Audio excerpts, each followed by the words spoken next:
Jun Han sat at the viewport of his small quarters aboard the Terran Defense Fleet ship Dauntless *. Stars streaked by as they patrolled the outer edges of human space. He reached into his pocket and pulled out a small metal disc. The medallion was old, its surface covered with strange markings that glowed faintly blue when he touched it. "Still playing with your good luck charm, Commander?" Jun turned to see Lieutenant Jai-Yun Park standing in his doorway. Her black uniform was perfect, not a wrinkle in sight. "My grandmother gave it to me," he said, putting the medallion back in his pocket. "Family history is important, especially when your family claims to be linked to the Sunwa*.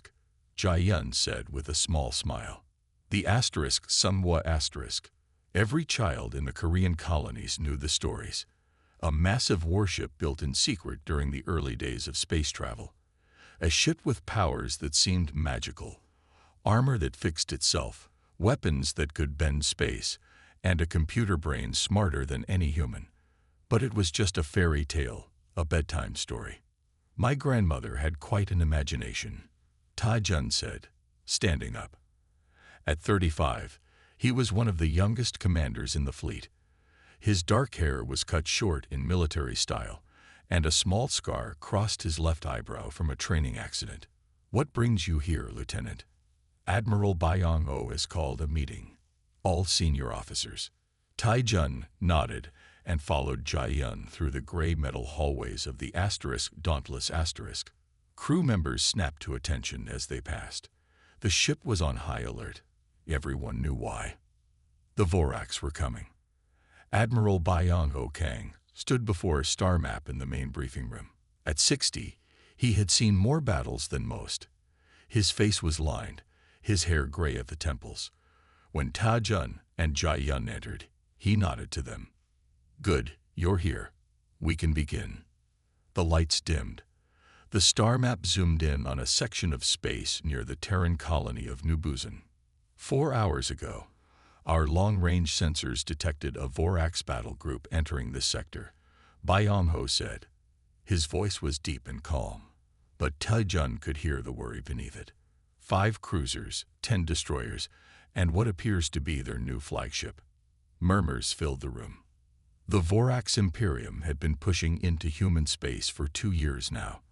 They were tall, gray-skinned aliens with technology far beyond humanity's. They saw humans as weak, unworthy of the stars. "How long until they reach New Busan?" asked Captain Daho, an older officer with a thick beard. 3 days, said Byung-ho. "We're calling in every ship we can, but..." He paused. "We will be outnumbered." "What about the other colonies?" Jai-Yun asked. "If we pull ships from their defense." "They're already stretched thin," Byung-ho cut in. "The Voraks know what they're doing. They've been picking at our borders, forcing us to spread out." Jun studied the map. The red dots marking Vorak ships seemed to grow as he watched. "New Busan has 3 million people," he said. "We have to defend it." "And we will," Byung-ho said. "But I want evacuation plans ready, just in case." The meeting went on for another hour. Plans were made, strategies discussed. But Jun could see the truth in the Admiral's eyes. They were in trouble. Later, Jai-Yun found Jun in the ship's small library. Most information was digital now, but some old paper books were still kept. Jun had one open before him, an ancient history of the early space age. "Looking for battle strategies?" Jai-Yun asked, sitting across from him. "Looking for hope," Jun replied. He pushed the book toward her. It showed an old painting of a massive ship, sleek and beautiful, with Korean symbols glowing along its hull. "The Sunwa*. Jai-Yun shook her head. "Commander, that's just a story. We need real solutions. My grandmother used to tell me the Sunwa* was built by a secret group of Korean scientists during the colony wars. When Earth governments tried to control the off-world settlements, the colonies fought back. They were outgunned, outmanned, until the Sunwa* appeared," Jai-Yun said, finishing the familiar tale, "and turned the tide. I know the story, Commander. Every Korean child does. Tae-jun pulled out his medallion. She said this was connected to the ship somehow, that our family had a duty to remember.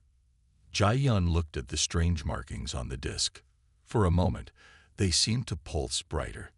I've always been curious about those markings, she said. Have you ever tried to translate them?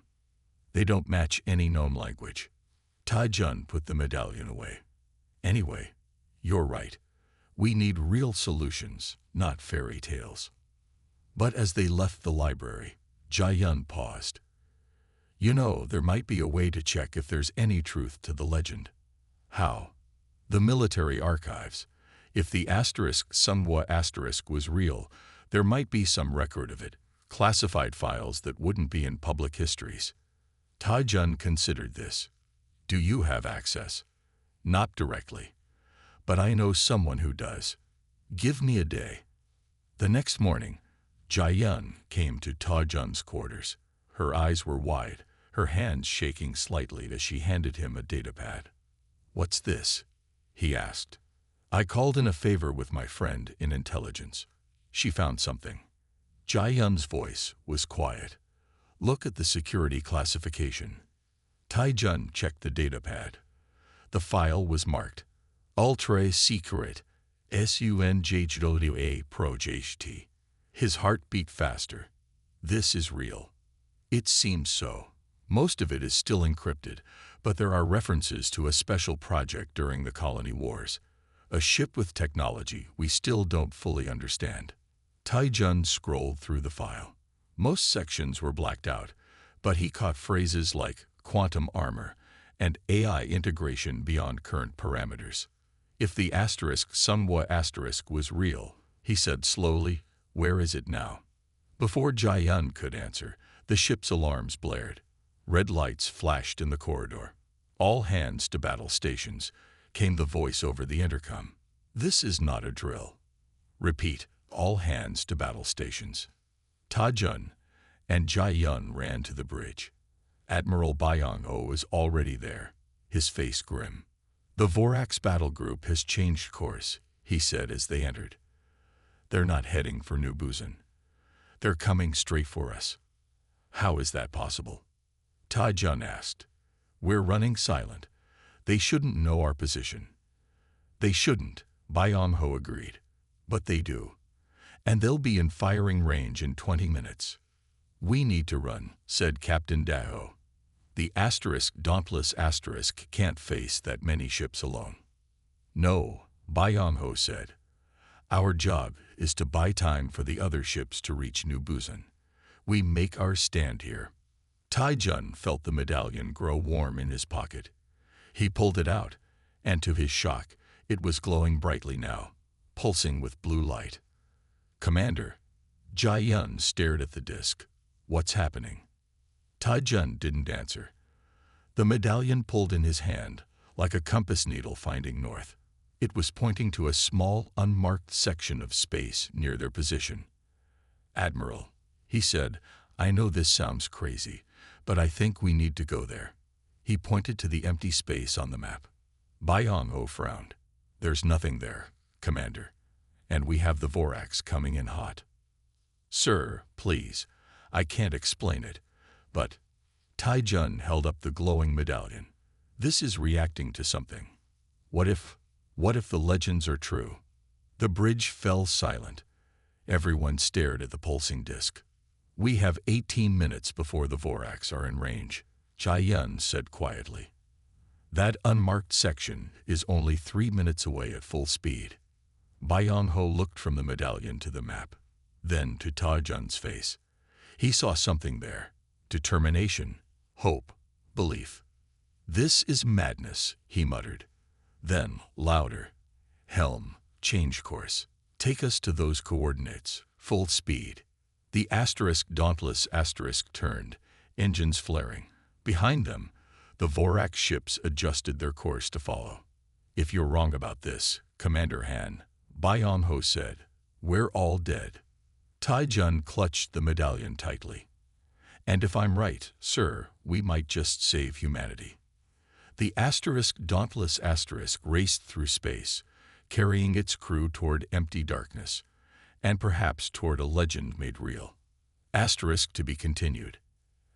The Dauntless moved quickly through space. On the bridge, everyone was silent. The only sound was the soft beep of computers and the hum of the engines. Taijun stared at his medallion. It glowed brighter with each passing second. The pull was stronger now, almost like it wanted to jump out of his hand. 2 minutes to the coordinates, said the helmsman. Any sign of the Voraks? Admiral Byung-ho asked. Jai-yun checked her screen. They're still following, sir. 15 minutes until they're in firing range. And still nothing on sensors at those coordinates. Byung-ho looked at the main screen, which showed only empty space ahead. Nothing, sir, said the sensor officer. Just normal space. Taijun frowned. Had he made a mistake? Was he leading them all to their deaths based on an old family story? 1 minute to coordinates, called the helmsman. The medallion in Taijun's hand began to vibrate. The blue glow spread up his arm, and strange symbols appeared on the bridge's main screen. What's happening? Demanded Byung-ho. Before anyone could answer, the space in front of them changed. It was as if someone had pulled back a curtain. Where there had been nothing, now there was a massive asteroid field. And in the center of it, something large and metallic caught the light of a distant star. Full stop, ordered Byung-ho. The Dauntless slowed quickly. Sir, said the sensor officer, his voice shaking, that wasn't there a second ago. It's like it was hidden somehow. Cloaking technology, Jai-yun suggested. But nothing that big could be hidden. It's impossible. Taijun stepped closer to the main screen. Zoom in on that structure. The image shifted, focusing on the object at the center of the asteroid field. It was a space station, old but intact. Its design was unlike anything Taijun had ever seen, with flowing lines and strange angles. Korean symbols decorated its surface, the same symbols that were on his medallion. That's... Jai-yun couldn't finish her sentence. A docking station, Taijun said. For the somewhat asterisk. Byung-ho stared at the screen. Then at Taijun, you were right. A new alarm sounded. Sir, the Voraks have increased speed, reported Jai-yun.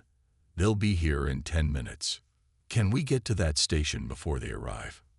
Asked Taijun. The helmsman nodded. Yes, sir. But navigating that asteroid field will be tricky. Do it, ordered Byung-ho. And prepare a boarding team. He looked at Taijun, Commander Han. I believe that medallion of yours might be the key to whatever is waiting for us. You'll lead the boarding party. I'm going to, Jai-yun said quickly. Byung-ho nodded. Very well. But hurry. We don't have much time. 5 minutes later, Taijun, Jai-yun, and 4 security officers boarded a small shuttle. They flew carefully through the asteroid field, dodging the floating rocks. This doesn't make sense, said one of the security officers, a young man named Hoon. How could something this big stay hidden for so long? And why can we see it now? Added another officer. Taijun held up his medallion, still glowing. I think this is some kind of key. It might have activated when we got close enough. The shuttle approached the space station. Up close, it was even more impressive. Despite appearing ancient, there was no damage visible. No space dust covered its surface. It looked preserved. Look for a docking port, Taijun instructed the pilot. They circled the station once. On the far side, they found what they were looking for. A small docking bay with its doors slightly open. That's convenient, Jai-yun said, sounding suspicious. Or it's waiting for us, Taijun replied. The shuttle slipped inside the docking bay. The doors closed behind them automatically. Air filled the chamber, and lights flickered on. Atmosphere is stable, reported the shuttle's computer. Oxygen levels normal. No detected toxins. The team put on their helmets anyway. Years of training had taught them to be careful. They stepped out of the shuttle, boots clanking on the metal floor. The inside of the station was clean and empty. More Korean symbols lined the walls, glowing softly. The team moved down a long hallway, weapons ready. "This place feels alive," whispered Jae-yun. They reached a large door at the end of the hallway. In the center of it was a small indentation, the exact size and shape of Tae-jun's medallion. "I think you need to place it there," Jae-yun said. Tae-jun hesitated. If this station has been waiting all this time, what's on the other side? "Either the greatest discovery in human history," Jae-yun said, "or a big empty room. Only one way to find out." Tae-jun took a deep breath. He placed the medallion in the indentation. It fit perfectly. For a moment, nothing happened. Then the medallion began to spin in place. The door slid open silently, revealing a vast, dark space beyond. As they stepped inside, lights came on one by one. The room was enormous, a hangar bay bigger than anything on Earth. And floating in the center, held by invisible forces, was a ship. The Sunwa asterisk breathed Tae-jun. It was just like the paintings in the old books, but more beautiful. The ship was sleek and powerful, with smooth lines and a hull that seemed to shimmer. Korean symbols glowed along its surface. It was at least 3 times the size of the dauntless asterisk. "This can't be real," said Hoon, staring up at the massive vessel. A soft voice spoke from all around them, speaking in Korean. "Welcome, descendant of Han. The Sunwa asterisk has awaited your return." Tae-jun looked around. Who said that? A figure appeared before them. A hologram of a young Korean woman in a uniform unlike any they had seen. Her image flickered slightly. "I am Seo-yeon, the artificial intelligence of the Sunwa asterisk. I have been waiting for the Han bloodline to return." "How long have you been here?" asked Jae-yun. 273 years, 4 months, 15 days, replied Seo-yeon. "Since the end of the colony wars, when my captain, Han Woo-jin, ordered me to hide until humanity faced its greatest threat." Tae-jun stepped forward. "Han Woo-jin was my ancestor." Seo-yeon's hologram smiled. "Yes, the medallion you carry is coded to your DNA. Only a true descendant of Captain Han could activate this station." She looked at each of them. "You are here because humanity is in danger." "Yes," said Tae-jun, "the Vorax Imperium is attacking our colonies. They're more advanced than us. We can't stop them. And they will be here in approximately 4 minutes," added Jae-yun, checking her wrist computer. Seo-yeon nodded. "Then there is no time to waste. The Sunwa asterisk was built for this purpose, to defend humanity when conventional weapons failed." A ramp extended from the ship to the floor of the hangar. "Can you operate this vessel?" Tae-jun asked. "With my help, yes," said Seo-yeon. "But only you can command it, Tae-jun Han. The ship will recognize no other captain." Tae-jun looked at Jae-yun and the security team. "We need to contact the dauntless asterisk. Tell them what we found." Jae-yun tried her communicator. No signal. Something in this station is blocking transmissions. Tae-jun made a quick decision. "Hoon, take 1 officer and go back to the shuttle. Inform Admiral Byung-ho about the Sunwa asterisk. The rest of us will board the ship and figure out how to use it." Hoon nodded and left with one of the officers. Tae-jun, Jae-yun, and the 2 remaining security officers followed Seo-yeon up the ramp into the legendary warship. Inside, the Sunwa asterisk was a marvel of technology. The corridors were wide and well lit. Panels lit up as they passed, systems coming to life after centuries of sleep. Seo-yeon led them to the bridge, a large, circular room with viewing screens all around and comfortable seats at various stations. "Your ancestor designed this ship to be operated by a small crew if necessary," Seo-yeon explained.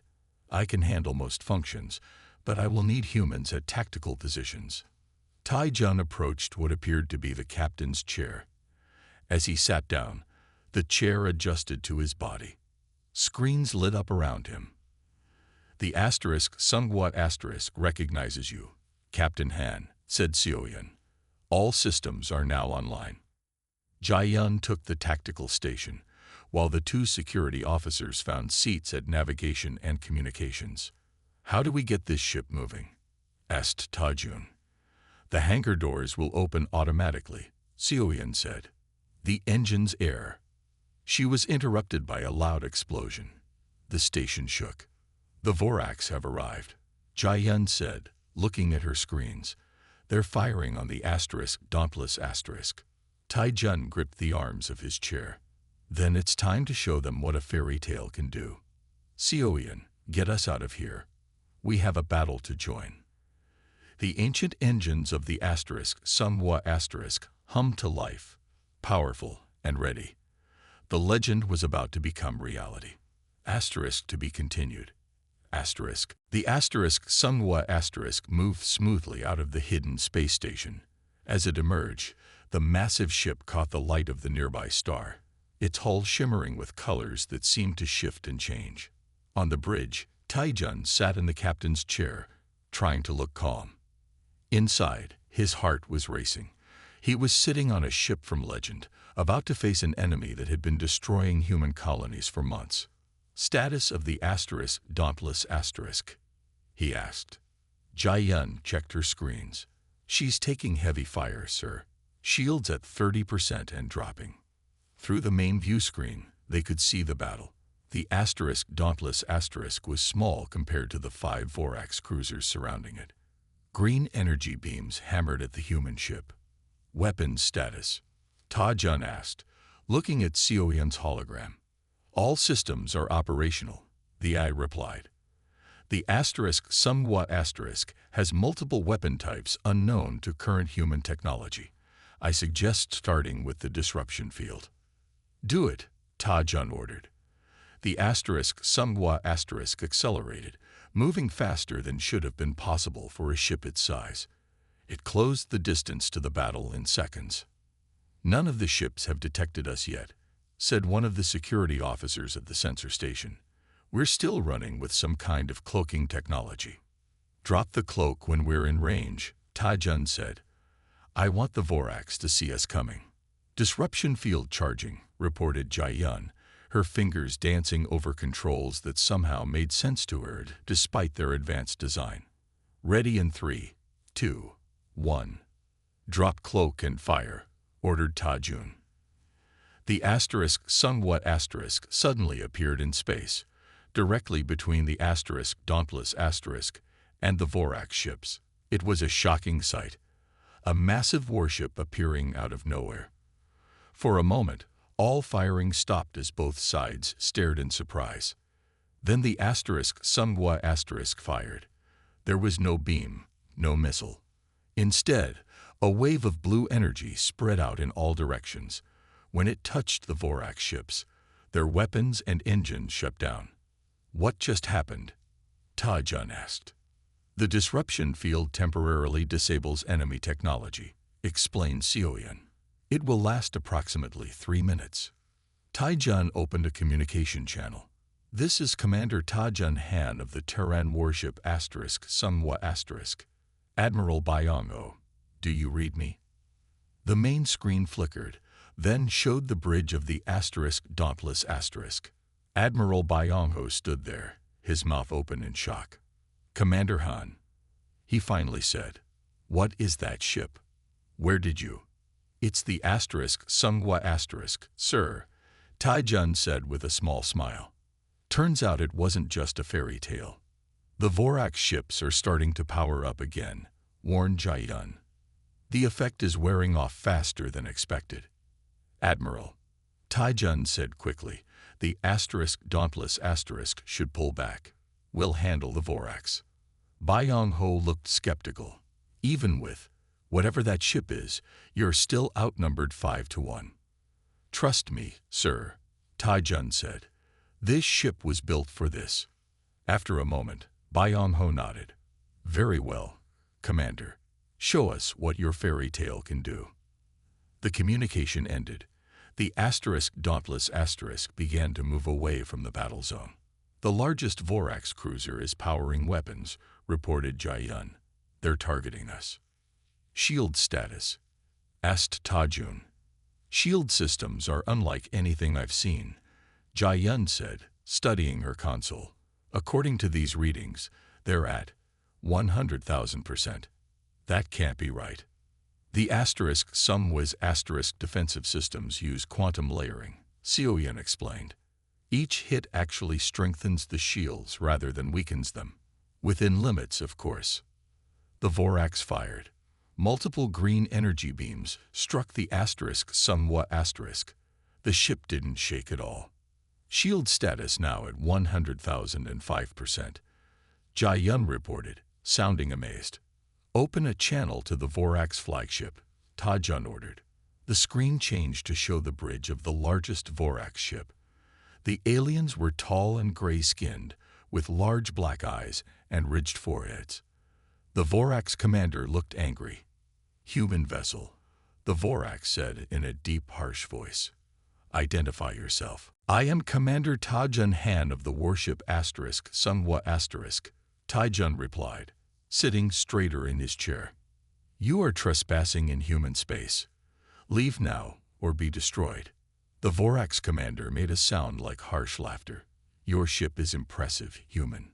But we are the Vorax Imperium. We do not retreat. Then you leave us no choice, Ta-Jun said. He cut the transmission and turned to Jai-Yun. What other weapons do we have? Xiaoyan's hologram stepped forward. The has a drone defense system. Thousands of small automated fighters that can disable enemy ships without destroying them. No casualties. Ta-Jun asked. That was the design intent, Xiaoyan confirmed. Captain Han Wujin believed in preserving life when possible. Ta-Jun nodded. Deploy the drones. Target their weapons and engines only. Deploying drone swarm, Jai-Yun reported. From the sides of the small hatches opened. Thousands of tiny ships, each no bigger than a human hand, flew out. They formed a cloud around the massive warship, then shot toward the Vorax vessels. On the screen, they watched as the drones surrounded the enemy ships. The tiny machines moved too fast to be targeted. They attached themselves to the hulls of the Vorax cruisers, focusing on weapons arrays and engine sections. The drones are cutting through their hull armor, the sensor officer reported. They're disabling weapon systems on all 5 ships. The Vorax tried to fight back. They fired at the drone swarm, but the tiny machines simply dodged the energy beams. Some drones were hit and destroyed, but thousands more continued their work. Sir, Jai-Yun said, looking up from her console, the drones have accessed the Vorax computer systems. They're downloading their tactical database. Xiaoyan, can you translate their data? Ta-Jun asked. Already in progress, the AI replied. Her hologram's eyes seemed to look at something none of them could see. I have found their battle plans. The attack on our border colonies was just the beginning.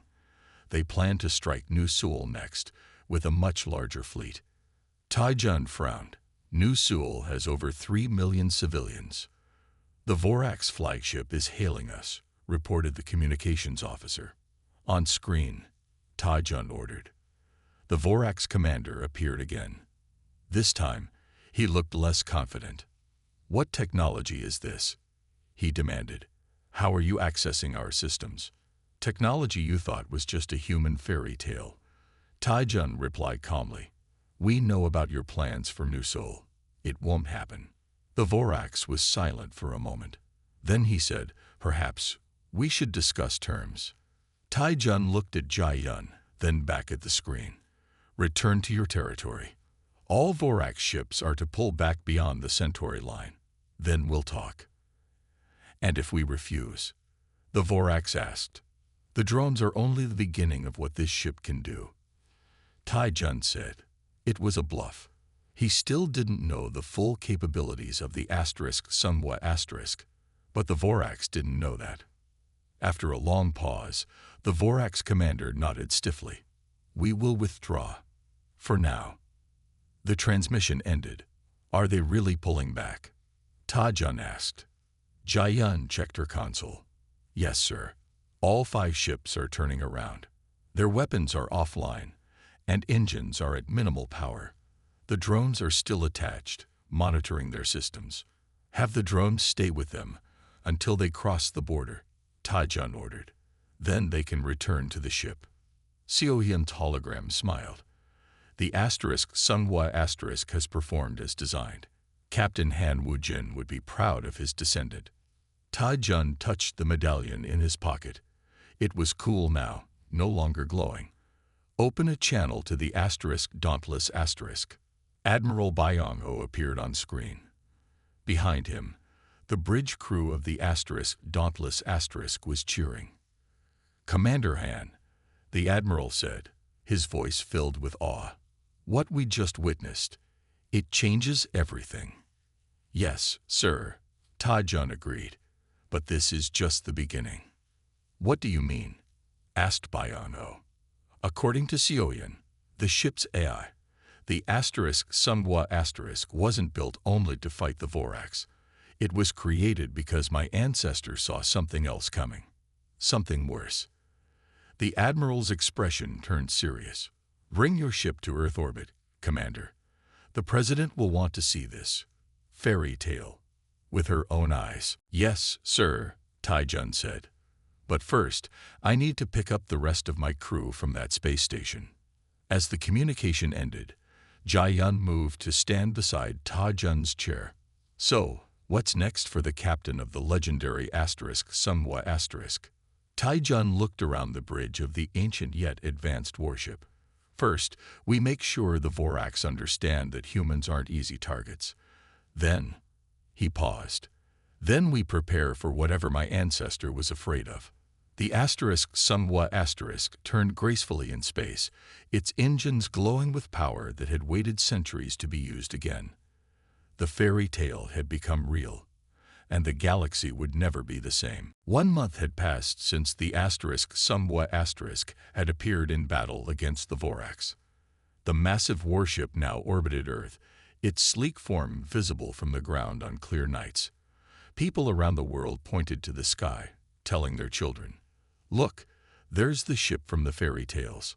On the bridge of the Sunhwa, Ta-Jun sat in the captain's chair.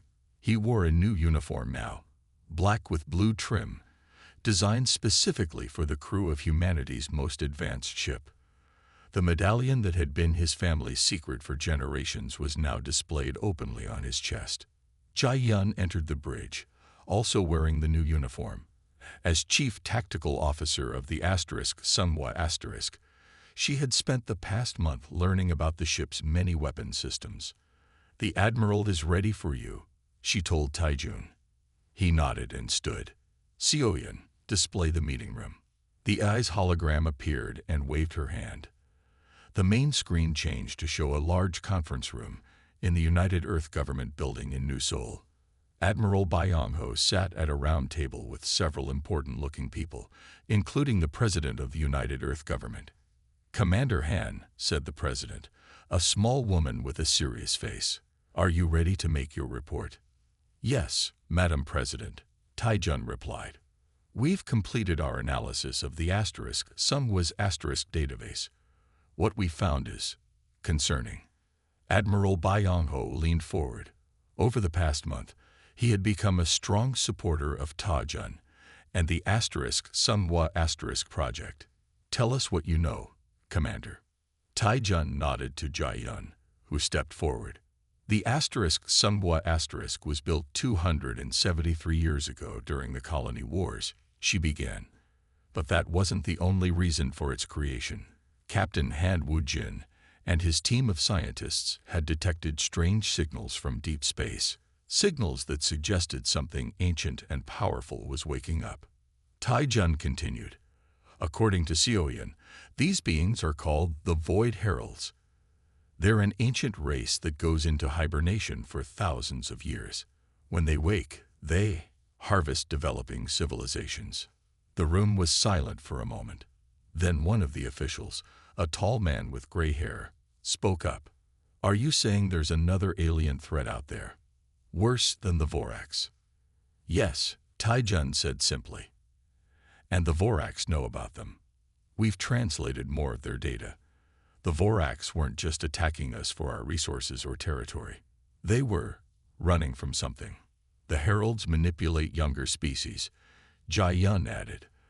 They push them into conflicts, weaken them, then harvest what remains.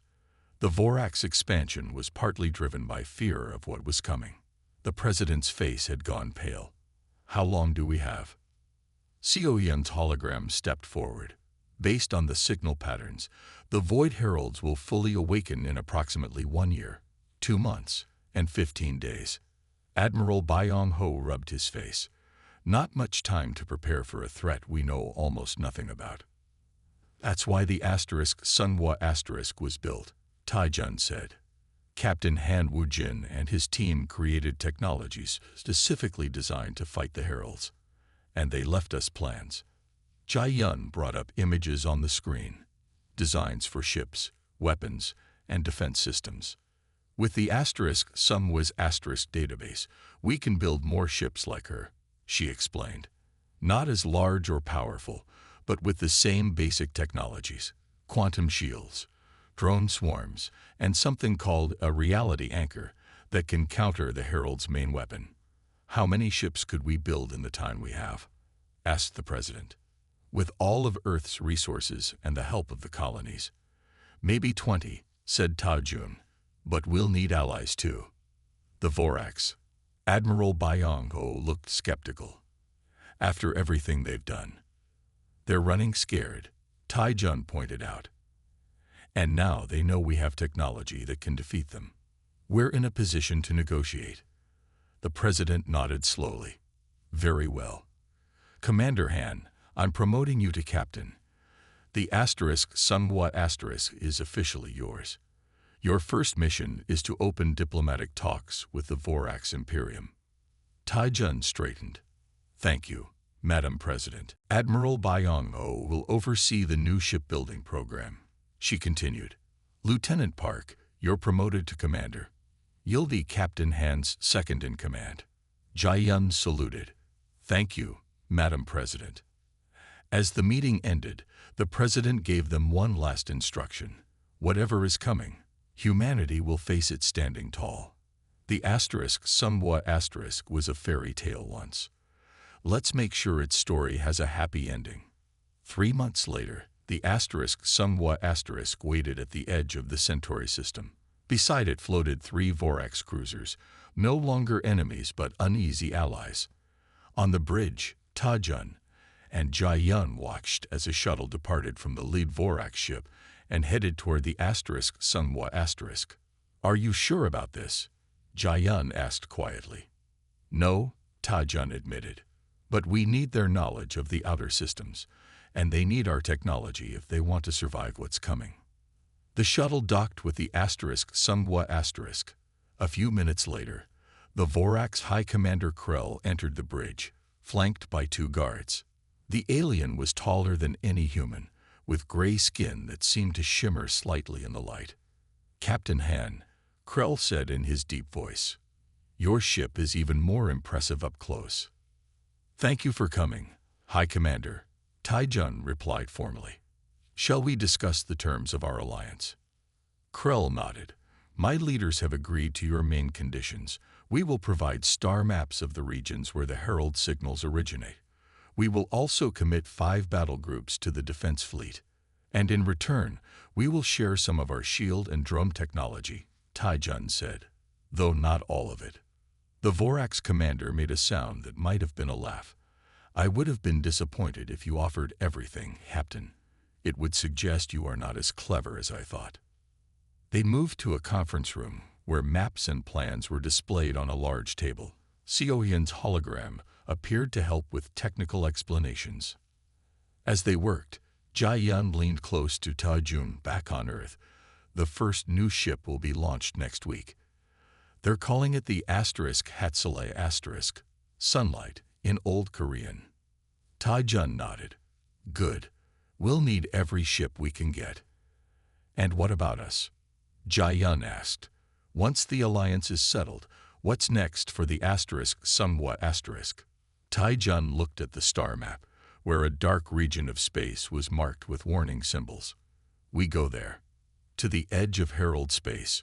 We need to see what we're facing, gather information that can help the fleet prepare. Just us. Alone. Jai-Yun raised an eyebrow. The asterisk somewhat asterisk was built for this mission, Tai-Jun said quietly. My ancestor knew this day would come. That's why the ship waited all those years. For this moment. For this fight. Jai-Yun nodded. Then we'd better not let him down. Later, as the Vorac's delegation returned to their ship, Tai-Jun stood at the main viewport, looking out at the stars. The medallion on his chest glowed softly, as if responding to his thoughts. Seo-Yun appeared beside him. The ship is ready, Captain. All systems are at full capacity. And the crew? They're prepared. Everyone volunteered for this mission, even knowing the risks. Tai-Jun smiled slightly. My grandmother used to end the asterisk somewhat asterisk fairy tale by saying, and the ship waits still, ready to rise again when its people need it most. I never thought I'd be the one to make that story come true.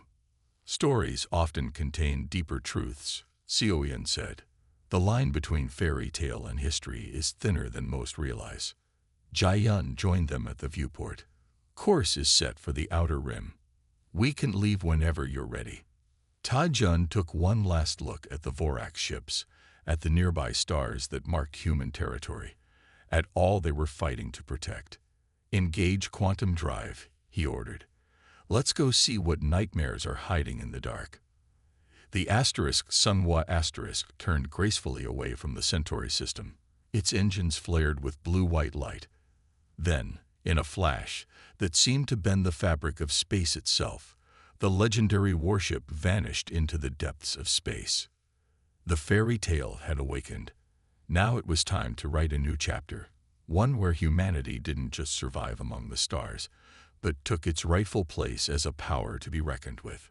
And whatever waited in the darkness would soon learn an important lesson.